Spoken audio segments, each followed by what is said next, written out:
Hi everyone, welcome backs to another video. बहुत देर हो गया। हमारा मेडिसिन रिलेटेड जो हमने कंटेंट स्टार्ट किया था वो थोड़ा रुक गया है, इसलिए मैं माफ़ी चाहता हूँ। और मेरे वैसे भी यहाँ पर थोड़ा प्रॉब्लम है, इसलिए मैं ये चीज़ नहीं कर पा रहा हूँ समय पर। लेकिन कोई बात नहीं, मैंने प्रॉमिस किया है कि मैंने धीरे धीरे करके सब चीज़ ख़त्म करूँगा, तो धीरे धीरे करके सब चीज़ ख़त्म भी हो जाएगा। तो इसी प्रॉमिस को निभाते हुए आज हम ये देखेंगे हाइमोप्टिसिस क्या होता है। हाइमोप्टिसिस बेसिकली क्या होता है, बलगम के साथ जब खून आता है तब हम उसे क्या कहते हैं, हाइमोप्टिसिस। ठीक है। नाउ कफिंग के दौरान स्मॉल अमाउंट में अथवा लार्ज अमाउंट में स्पुटम के साथ जब ब्राइट रेड आता है तब उसे हम हाइमोप्टिसिस कहते हैं। ठीक है। नाउ इसका कॉजेस क्या होता है, इसका कारण क्या होता है। एक्यूट अथवा क्रोनिक ब्रोंकाइटिस, ठीक है, मतलब ब्रोंकियल ट्यूब में इन्फ्लामेशन होने से ये चीज़ हो सकता है। ब्रोंकीएक्टासिस, जिसको हम श्वसनी विकार कहते हैं, bronchiectasis. Chronic obstructive pulmonary disease, जिसको हम COPD के नाम से जानते हैं, chronic obstructive pulmonary disease. Congestive heart failure, खास करके माइट्रल स्टेनस एवं इन्फ्लेमेटरी अथवा ऑटो इम्यूनो कंडीशन की वजह से ये हो सकता है। लंग्स में अगर एब्सेस होगा तो इस कारण से भी हाइमोप्टिसिस होगा। पैरासाइटिक इन्फेक्शन होने से भी, परजीवी संक्रमण जिसे हम बोलते हैं, उसके कारण हो सकता है। सॉरी, न्यूमोनिया के चलते भी हो सकता है, मतलब फेफड़ों में शोथ अगर होगा तो इसके चलते भी होगा। पल्मोनरी एम्बोलिज्म, फुसफुसिया अंतःशल्यता, पल्मोनरी एम्बोलिज्म, पल्मोनरी एम्बोलिज्म होने से भी आपका हाइमोप्टिसिस हो सकता है।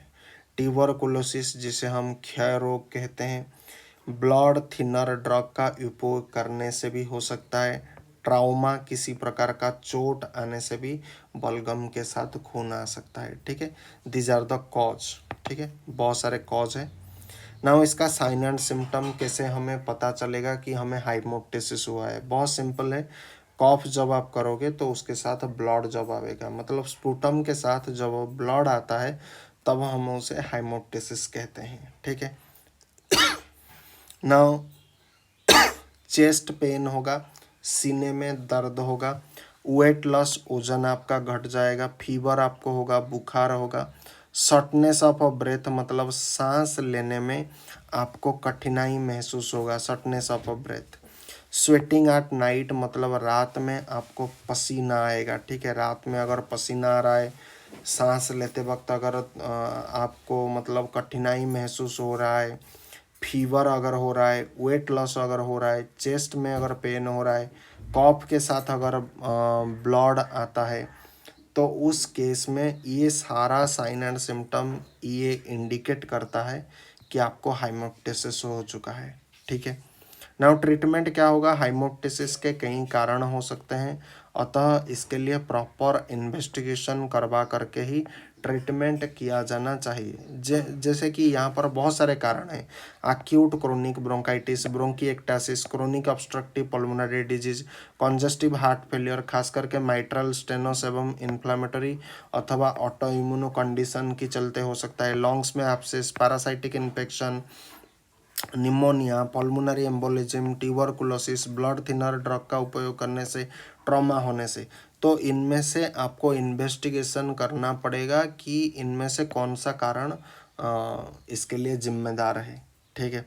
एंड जैसे ही आपका कारण पता चलेगा, एंड कुछ ना कुछ यहाँ से भी आपको डाटा मतलब लेना पड़ेगा, साइन एंड सिम्टम क्या आ रहा है।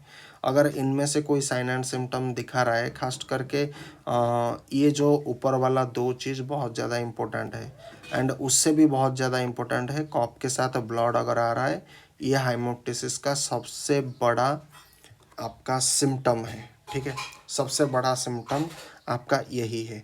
अगर यही आ रहा है तो हाइमोप्टिसिस है। ठीक है। अब ये तो हाइमोप्टिसिस पता चल गया है, लेकिन इनमें से जो कारण हैं, इनमें से बहुत सारे कारणों को आपको आइडेंटिफाई करना पड़ेगा कि एक्यूट ब्रोंकाइटिस हो रहा है या क्रोनिक ब्रोंकाइटिस हो रहा है या फिर ब्रोंकिएक्टासिस हो रहा है या फिर क्रोनिक ऑब्स्ट्रक्टिव पल्मोनरी डिजीज हो रहा है। तो इन सारे कारणों को आपको इन्वेस्टिगेशन प्रॉपर तरीके से मतलब करना पड़ेगा, ठीक है। एंड उसके बाद आपको मेडिसिन उस हिसाब से प्रेस्क्राइब करना पड़ेगा। बेसिकली ये सारा चीज़ डॉक्टर का काम है, लेकिन अगर कोई फार्मासिस्ट ये चीज़ जानेगा तो इसमें बुराई कुछ भी नहीं है, ठीक है, बुराई कुछ भी नहीं है। अगर हाइमोप्टिसिस में ब्लड कम मात्रा में है तो ब्लीडिंग रोकने के लिए आपको टैबलेट जो यूज़ करना पड़ेगा वो होता है एटामजिलेट। एटामजिलेट एक आपका एक्टिव फार्मास्यूटिकल इंग्रेडिएंट है। एटामजिलेट आपको 500 mg यूज़ करना पड़ेगा एंड ये प्रति 6 घंटे में आपको देना पड़ेगा। तो दिन में कितना टैबलेट हो जाएगा? 4 टैबलेट आपका हो जाएगा। ऐसा भी नहीं कि मतलब एक दिन में ज़बरदस्त आपको 4 टैबलेट लेना है, ऐसा बिल्कुल भी नहीं। आप 1 टैबलेट दे सकते हो, 2 टैबलेट दे सकते हो। अगर 1 टैबलेट में ठीक हो जाएगा तो 2 टैबलेट देने की ज़रूरत नहीं। और फ्रीक्वेंसी क्या रहेगा? मतलब हर 6 घंटे में आपको ये चीज़ करना पड़ेगा, ठीक है। अगर मान लीजिए आपके पास एटामजिलेट वाला कंपोजिशन नहीं है तो आप जा सकते हो टैबलेट ट्रानेक्सामिक एसिड 500 mg, ठीक है, 500 mg आप जा सकते हो। एक गोली सुबह दोपहर शाम, यहाँ पर चीज़ें मतलब 3 बार आपको देना पड़ेगा, ठीक है। एक गोली सुबह दोपहर शाम आपको देना पड़ेगा। उसके साथ साथ टैबलेट लिम्सी जिसे विटामिन सी करके आता है, ये आपको सुबह शाम देना पड़ेगा। एंड उसके बाद इंजेक्शन वही एटामजिलेट आपका 250 mg कॉम्पोजिशन आपको हमेशा याद रखना है। 250 mg आपको देना है। मांसपेशी में इसे दे सकते हो एंड शिरा मार्ग में भी इसे दे सकते हो, both IM and IV। Injection calcium gluconate 10 ml शिरा मार्ग से आप IV में इसे इन्फ्यूज़न के तौर पर यूज़ कर सकते हो, ठीक है। इंजेक्शन कैल्शियम ग्लूकोनेट 10 ml, ठीक है।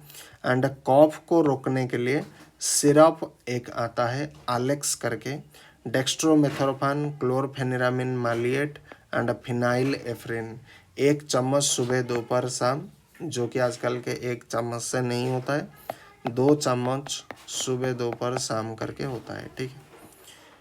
अगर ये नहीं मिला डेक्स्ट्रोमेथोर्फान, क्लोरफेनिरामिन एंड फिनाइलेफ्रिन वाला कंपोजिशन, तो आपको सिर्फ ग्रिलिंगटस लेना पड़ेगा, जो कि एक बहुत ज़्यादा फेमस ब्रांड है।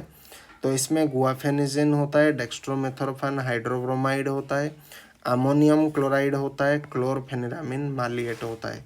1 चम्मच सुबह दोपहर शाम, तो यहाँ पर 2 चम्मच लगेगा, ठीक है। उसके बाद आपको इंजेक्शन मोनोसेफ SB करके आता है, ये एक एंटीबायोटिक है। तो इसमें सेफ्ट्रिएक्सन 1 ग्राम एंड सल्वेक्टम 500 mg सिरा मार्ग से सुबह शाम आप दे सकते हो। अगर उपयुक्त उपचार से अगर ये सब उपचार करने के बाद अगर फिर भी आराम नहीं मिला तो इंजेक्शन काल्म पोज करके 5 mg एक आता है, वो लगाया जा सकता है। अगर ये काम्पोज अगर नहीं है तो इंजेक्शन फटुइन करके एक आता है, जिसमें पेंटाजोसिन लैक्टेट होता है 30 mg, मांसपेशी में लगाया जा सकता है। अगर हाइमोप्टिसिस लार्ज क्वांटिटी में है तो पेशेंट को हायर सेंटर रेफर करना चाहिए। कफिंग के दौरान मान लीजिए बहुत सारे खून अगर आ रहा है तो इस केस में पेशेंट को हायर सेंटर को रेफर करना चाहिए। हमेशा ये चीज़ देखो, यहाँ तक जितने भी होता है आपको इसको एक बार में देना है, लेकिन ये जो खास करके एंटीबायोटिक है ये थोड़ा पेशेंट को ये सब ट्रीटमेंट देने के बाद अगर ठीक नहीं हो रहा है तो आप एंटीबायोटिक इंजेक्शन के तौर पर जा सकते हो। स्टार्टिंग में अगर एंटीबायोटिक यूज़ करोगे तो ये थोड़ा अच्छा नहीं है, ठीक है। धीरे धीरे प्रोग्रेसिव प्रोटोकॉल वाइज अगर ट्रीटमेंट आपका चलेगा तो ज़्यादा बेहतर होगा, ठीक है। क्या पता अगर इतने में अगर आपका पेशेंट ठीक हो जा रहा है तो आप एंटीबायोटिक तरफ क्यों मतलब जाएं, कोई ज़रूरत नहीं। एंड बहुत बार ऐसा होता है पेशेंट नॉर्मल मेडिसिन से भी उनका ट्रीटमेंट हो जाता है, ठीक है, नॉर्मल मेडिसिन में ट्रीटमेंट हो जाता है।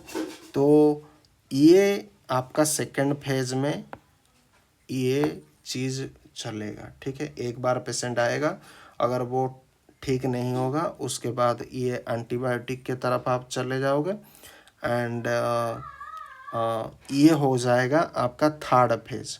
अगर उपयुक्त उपचार से आराम नहीं मिलेगा तो ये हो जाएगा आपका थर्ड फेज, मतलब तीसरी बार जब पेशेंट आएगा। अगर ये तीसरी बार भी मतलब ठीक नहीं हुआ तो हायर सेंटर आपको रेफ़र करना पड़ेगा, ठीक है। तो आज के वीडियो के लिए इतना ही, फिर मिलते हैं अगले एक इंटरेस्टिंग वीडियो के लिए। तब तक के लिए जय Hind, Vande Mataram, thanks for watching. ये वीडियो सिर्फ और सिर्फ एजुकेशनल पर्पज़ के लिए है। कृपा करके दवाई, किसी भी प्रकार के दवाई बिना डॉक्टर के प्रिस्क्रिप्शन से आप यूज़ मत करिए, क्योंकि इसमें बहुत सारे रिएक्शन होता है, इसमें बहुत सारे एडवर्स ड्रग रिएक्शन होता है एंड इसमें बहुत सारे चीज़ होता है, ड्रग ड्रग इंटरेक्शन होता है, ड्रग फूड इंटरेक्शन होता है, कॉन्ट्रा इंडिकेशन प्रोफाइल होता है, सीरियस एडवर्स ड्रग रिएक्शन होता है। तो ऑलवेज कंसल्ट द डॉक्टर, ठीक है। तो किसी भी ज्ञान को देख करके आप कृपा करके मेडिसिन को परचेज ना करें। हमेशा डॉक्टर की कंसल्टेशन से मेडिसिन को ही परचेज करें। Thanks for watching.